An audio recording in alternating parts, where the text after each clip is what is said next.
of all, I'm starting with the basics and going to Chat GPT website. I have already written a particular prompt which would allow me, or basically Chat GPT, to write a Python script to upload file in a particular folder, basically of my S3 bucket, whenever there is new file added automatically. Additionally, I'm asking it to add any new folder in the S3 bucket whenever a new folder is added into my particular folder in the local machine.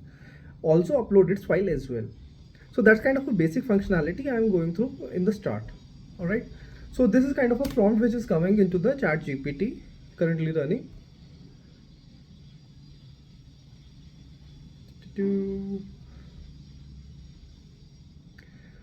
So it has like created a very decent setup where it'll go to each and every file in that particular folder, as well as all the directors in that folder, and upload all their files.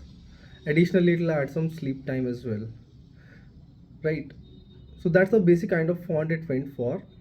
Now going next. All right, so post completion of my script, basically I edited my script based on my requirements a little bit further, so that I understand my code, as well as anyone who is looking at my code get more just out of everything, right?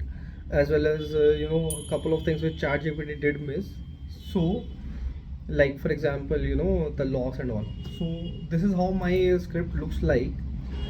As you can see, I have added as much as information here, like upload file, create folders, and more information just for my understanding, as well as this end loop where I have added ensure that the script runs forever until there is any failure or anything, right? All right, so this is what my Docker file looks like. You have Python 3.10 as the base Python, and all the required packages are set up. What I've done, for Python related packages, you have to add a requirements text file, which would have all the Python related packages required in the particular Docker image, so that that can run correctly in the Docker container. Okay, I am using different version of Boto 3, AWS CLI, and Boto Core, but these are the packages, or I would say, yeah, pip packages required in the Python scripts which are running AWS S3 or any kind of thing, right? So going back to the Docker file, I'm copying my Python file into the Docker image, and now if you see, I have added AWS access key ID as well as secret access key.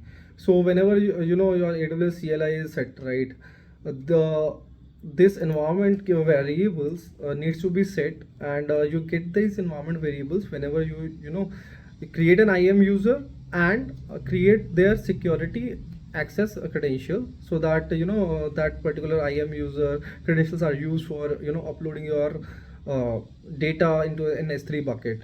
Okay, for the purpose of this video, what I did, I created this IAM user with a limited permission only to upload or download videos from S3, or I would say files or folders from S3 bucket. Okay, as simple as that. If you're in different region, you can use any region you want. I am using EU West one, which is Ireland, but that's up to you. Whichever region you want to use, you can use. All right. Post that, this is the run command. It's pretty straightforward. You just run this command and you're good. So yeah, this is how the whole Docker file looks like. So guys, with this, I have created my own personal storage using AWS S3 as my cloud storage, Python as my language, and Docker as the tool to run the script, and ChatGPT to help me out. I hope you like the video. Please like, share, and subscribe for more such content, and press that bell icon for a notification from us.